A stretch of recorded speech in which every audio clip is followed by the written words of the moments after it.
আসসালামু আলাইকুম, সবাইকে শুভেচ্ছা।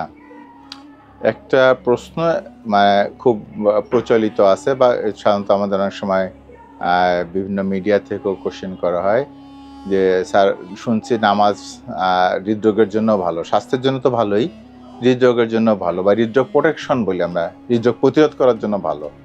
এটা আসলে কি ভাবে? এখন যদি আমরা কয়েকটা জিনিস দেখি যে হৃদরোগ কেন হয়? হৃদরোগ না হওয়ার জন্য একটা গুরুত্বপূর্ণ হলো যে ল্যাক অফ এক্সারসাইজ বলি। অর্থাৎ আমাদের যত মুভমেন্ট কম হবে তত বেশি হৃদরোগের ঝুঁকি। এটা একটা হৃদরোগের আমরা গুরুত্বপূর্ণ রিস্ক ফ্যাক্টর বলি বা ঝুঁকি বলি। আরেকটা যেটা বলি সেটা হলো দুশ্চিন্তা। আপনি যত স্ট্রেস হবেন, যত দুশ্চিন্তা করবেন, দুশ্চিন্তা করার ফলে আমাদের এক ধরনের হরমোন বের হয়। এটাকে আমরা বলি অ্যাড্রিনালিন, নরড্রিনালিন বা স্ট্রেস হরমোনও বলা হয়। আর এই হরমোনগুলো বের করে আমাদের হার্টের অতিরিক্ত অপ্রয়োজনীয় ফাংশন করে এবং আমাদের যে রক্তনালীগুলো আছে রক্তনালীগুলো সংকুচিত করে। আমরা পেরিফেরাল আর্টারি কনস্ট্রিকশন বা ভ্যাসোকনস্ট্রিকশন বলি এগুলোকে। তো এইগুলো করলে কি হবে? রক্তচাপ বাড়ে, এগুলো করলে হার্টের বা হৃদরোগ হওয়ার সম্ভাবনা বাড়ে। এখন আমাদের নামাজের বেনিফিট কি? নামাজের বেনিফিট হলো, একটা হলো নামাজ পড়ার ফলে আমাদের পুরা অঙ্গ প্রত্যঙ্গ বলা আছে যে একদম মাথা থেকে শুরু করে পায়ের পাতা পর্যন্ত দেখেন কোনো না কোনোভাবে সমস্ত শরীর মুভমেন্ট হয়। আমরা রুকু দেই, সেজদা দেই, ইভেন সালাম ফিরাই, সেখানে আমাদের ঘাড়ের মুভমেন্ট হচ্ছে, আমাদের শারীরিক মুভমেন্ট হচ্ছে। এই যে পুরা শরীরে অঙ্গ প্রত্যঙ্গ মুভমেন্ট করা, এটা অ্যারোবিক এক্সারসাইজ বলি এক ধরনের আমরা। এটা আমাদের হার্টের জন্য ভালো। এটা আমাদের কি করে? উচ্চ রক্তচাপ কমায়।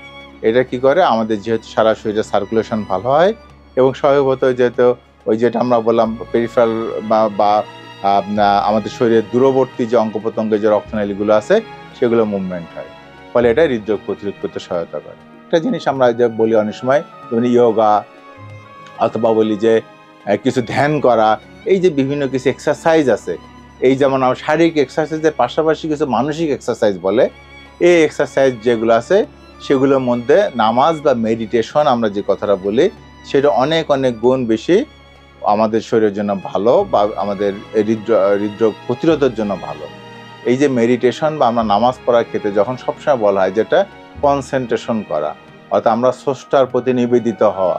আমরা স্রষ্টার প্রতি যে এই যে নিবেদিত হওয়ার জন্য আমাদের চারিপাশে পারিপার্শ্বিক থেকে যে আমরা আলাদা হয়ে নিজের মনকে কনসেন্ট্রেট করার চেষ্টা করি, যেটা দেখবে মেডিটেশন বা ইয়োগাতেও এটা ইয়েতে করা হয়, কিন্তু এর চেয়ে বেশি করা হয় যেখানে আমরা আমাদের প্রভুর প্রতি আমরা সমর্পণ করি এবং আমাদের যত চিন্তা আছে বা দুশ্চিন্তা আছে সেগুলো থেকে আমাদের মনকে আমরা কনসেন্ট্রেট করে এই যে নামাজের দিকে মনোযোগ দিই।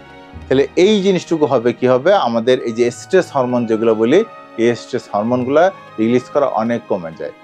ফলে কি হয়? এই যে ক্ষতিকর যে প্রভাব যে আছে স্ট্রেস হরমোনগুলা, যেমন আমরা অ্যাড্রিনালিন, নরড্রিনালিন বলি, এই স্ট্রেস হরমোনগুলোর যে ক্ষতিকর প্রভাব আছে, এই ক্ষতিকর প্রভাব থেকে যে আমাদের হার্টের ক্ষতি হয়, এটা থেকে আমরা প্রিভেন্ট করতে পারি।